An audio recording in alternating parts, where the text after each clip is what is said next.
Have you ever wondered, does growing old necessarily mean ending up in a nursing home? If you're between the ages of 60 and 85 and still want to live independently, freely, and with dignity, then this video is made just for you. Don't be too quick to believe that a nursing home is the only option. The truth is, there are many more humane, empowering, and suitable alternatives waiting to be discovered. And who knows, one of them might completely change the way you see aging. Stay with us until the end of the video so you don't miss a single option, and if you find this helpful, don't forget to subscribe and turn on notifications to continue the journey of living proactively and meaningfully at every age. In an age where loneliness is quietly becoming one of the most dangerous social illnesses among the elderly, the multigenerational living model is not only a physical solution but also a valuable emotional remedy. However, to truly work, and to avoid creating underlying tensions within the family, the key lies in two words: clarity. Clarity in roles, clarity in boundaries, and clarity in mutual respect. The good news is that this trend is no longer confined to the traditional image of grandparents living under a cramped, tension-filled roof with their children and grandchildren.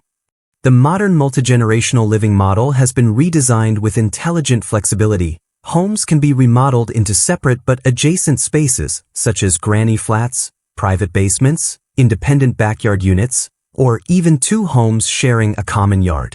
Both generations still have their own space to live and rest, but can connect whenever needed, voluntarily, not out of obligation. This isn't just a housing solution. It's an architecture of intentional connection. The elderly no longer feel like a burden, but become an active part of the family structure, helping with childcare, offering advice, cooking meals, or simply bringing a sense of peace, life experience, and wisdom that no classroom can teach. Meanwhile, the younger generation no longer has to struggle between work, parenting, and caregiving, because the multigenerational model, with its clear boundaries, gently and sustainably rebalances the family ecosystem. Emotionally, the value is immense. Seniors are not merely living, they are belonging. Not left behind in the unfamiliar rooms of nursing homes, not dining alone among strangers, but stepping out of their own small units each morning to join their family in a shared kitchen over a warm cup of tea, naturally and warmly, like breathing. No visiting hours, no clinical rules, no cold fluorescent lights at midnight. Instead, they can choose their moments of connection and be their true selves in even the smallest details, from their favorite dishes to the way they arrange flowers on the table. Of course, no model is perfect without thoughtful preparation. Families that thrive in multigenerational living have one thing in common. They begin with honest conversations. Questions like, what kind of private space do you prefer, Mom? Do you need quiet time in the afternoon to read, Dad? Or, how can we schedule shared time so we don't disturb one another? These are not just logistical queries. They are acts of love, expressing respect for each individual's boundaries in a mature and caring way. In reality, this model has been proven to not only foster closeness but also significantly reduce living expenses, improve mental health for both seniors and children, and even increase longevity. Because when people live in a space where they feel connected without being intruded upon, needed without being dependent, that becomes the foundation for a life that is full and truly worth living. And that's exactly what we hope you're feeling through every word. A future no longer confined by outdated options, but led by understanding, flexibility, and deep humanity. If you're considering an alternative to a nursing home, then a multigenerational living arrangement, with clear boundaries, might just be the beginning of a hopeful and meaningful new chapter of life. Imagine waking up one morning, stepping out of your cozy little apartment, and hearing the joyful laughter of children playing near the shared courtyard. A young college student waves to you before biking off to class, while your middle-aged neighbor is brewing coffee and offers you a hot cup, just like every other morning. Not someone hired to care for you, but real people, living together, present in a natural and friendly way. This is the core spirit of intergenerational living communities, a growing global trend that offers a completely new way of life for older adults. Not isolated, not forgotten, and not labeled.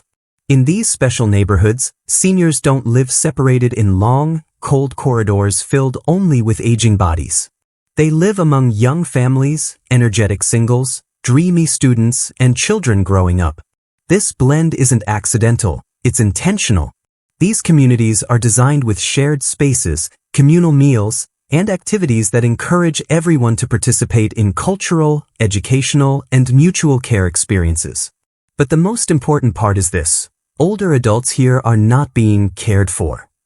They are recognized as essential, organic members of the community. A 75-year-old man might lead a cooking workshop for a group of young food enthusiasts. An 82-year-old woman might read stories to kids on a rainy afternoon while their parents are busy. They are not seen as burdens, but as resources, living wisdom, living memories, living love. Living in such a community doesn't just soothe loneliness, the silent enemy of old age, it also expands the possibilities for personal growth during the later stages of life. You might learn to play the ukulele with a group of young friends on weekends, try painting for the first time, or help organize a small Sunday market with your neighbors. There is no rigid divide between old and young, only people living together, respecting one another, and learning from each other. The benefits of this lifestyle go far beyond emotional well-being.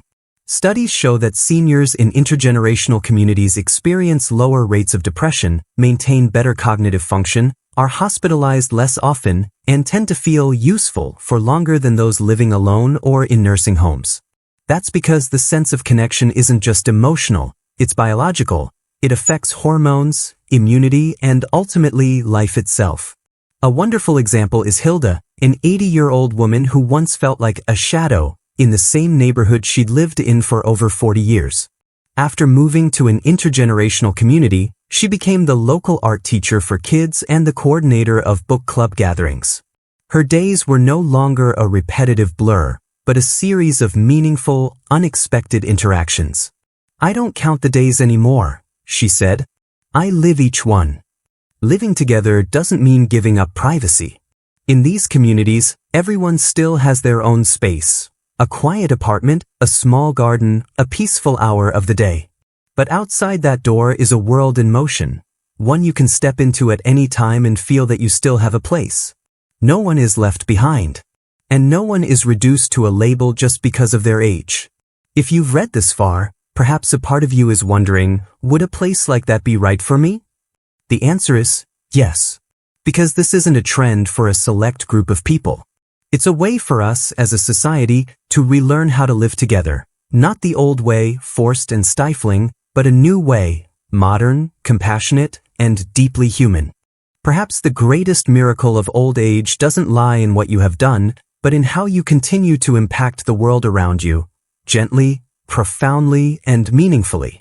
At an age when society often expects you to step back, you have the chance to step forward, not to prove anything, but simply to be present, with your life story, with quiet resilience, with a light that only those who have lived through much can carry. You don't need to be a poet like Joan, or live in an intergenerational community in Oregon to feel that you still matter. Sometimes, it's just sharing a childhood memory with a grandchild who feels lost. Sometimes, it's smiling at the young neighbor in the apartment hallway, someone you never would have guessed is having a really tough day. Your presence, steady, calm, and sincere, might be the only thing that pulls someone back from the pressures of reality. We often confuse usefulness with activity. But in old age, usefulness doesn't have to be measured by how much you do. It comes from who you are. You bring comfort, stability, and symbolize something lasting in a constantly changing world. And you don't need to keep up with anything.